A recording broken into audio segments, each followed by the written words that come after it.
வணக்கம் நண்பர்களே. மனிதனுடைய 60% டிஎன்ஏவை ஷேர் பண்ணக்கூடிய இன்னொரு பொருளை நான் உங்களுக்கு காண்பிக்க போறேன். 60%ங்கிறதுனால நான் காமிக்கக்கூடிய பொருளுக்கு ஒரு கை, ஒரு காலு, ஒரு மூக்கு, அரை வாய், ஒரு காது இப்படிலாம் இருக்குன்ட்டு நீங்க கற்பனை பண்ணக்கூடாது. அதை நம்மளே சாப்பிட்டுறலாம். பாருங்க, அதுதான் இந்த பொருள். வாழைப்பழம் மனிதனுடைய டிஎன்ஏவை 60% ஒத்திருக்கிறது. இத எளிமையா விளக்குறதுக்கு 2 ப்ரோக்ராம உங்களுக்கு ஸ்கிரீன்ல காட்டுறேன் பாருங்க. ஒன்னு GUIக்கான ப்ரோக்ராம், இன்னொன்னு பேங்க் ஃபினான்சியல் அதுக்காக உள்ள ப்ரோக்ராம். ஸோ ப்ரோக்ராம் அப்படின்னு எடுத்துக்கிட்டோம் அப்படின்னா நமக்கு ப்ரோட்டோடைப்ஸ் இருக்கும், ஃபங்க்ஷன்ஸ் இருக்கும், சின்டாக்ஸ் இருக்கும், டேட்டா டைப், ஆர்குமெண்ட்ஸ் இது எல்லாமே இருக்கும்.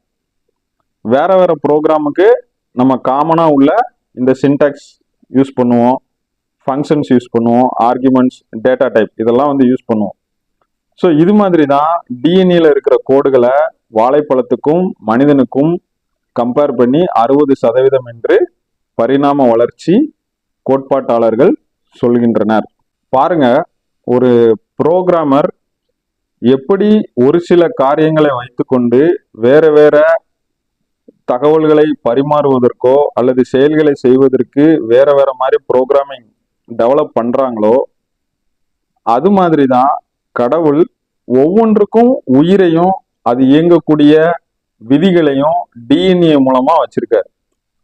வடிவங்கள் வேற இருக்கலாம், அளவுகள் வேற இருக்கலாம், அதனுடைய வேலைகள் வேற இருக்கலாம், அதனுடைய தன்மைகள் வேறையா இருக்கலாம், அதனுடைய நோக்கம் வேற வேறையா இருக்கலாம். ஆனா படைப்பு அப்படிங்கிறது ஒண்ணுதான்.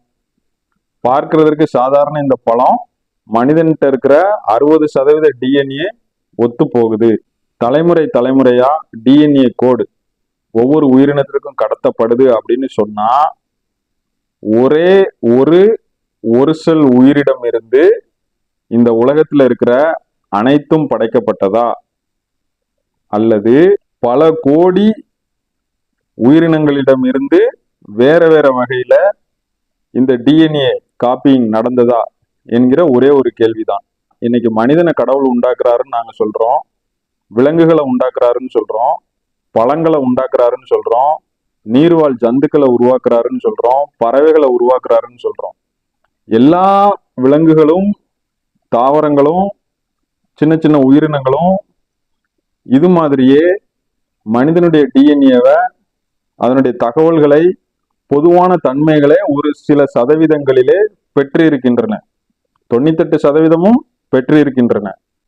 ஆனா பரிணாம வளர்ச்சியில இப்ப இருக்கிற கோட்பாடுகளை வைத்து கொண்டு இந்த டிஎன்ஏ சதவீதத்தை நம்ம ஆராய்ச்சி பார்த்தோம் அப்படின்னா, கண்டிப்பா ரேண்டம் ஈவெண்ட்ஸ்ல வேற வேற அக்கோரன்ஸ்ல சேம் பேட்டர்ன் டிஎன்ஏ ஃபார்மேஷன் அப்படிங்கிறது வாய்ப்பு என்பது கிடையவே கிடையாது. எனவே இந்த உலகமும் உலகத்தில் உள்ள ஒரு செல் உயிரினமாக இருந்தாலும் சரி, பல ட்ரில்லியன் அணுக்களை உடைய உயிரினமாக இருந்தாலும் சரி, அது இறைவனால் படைக்கப்பட்டதே. இயேசுவுக்கே மகிமை உண்டாவதாக.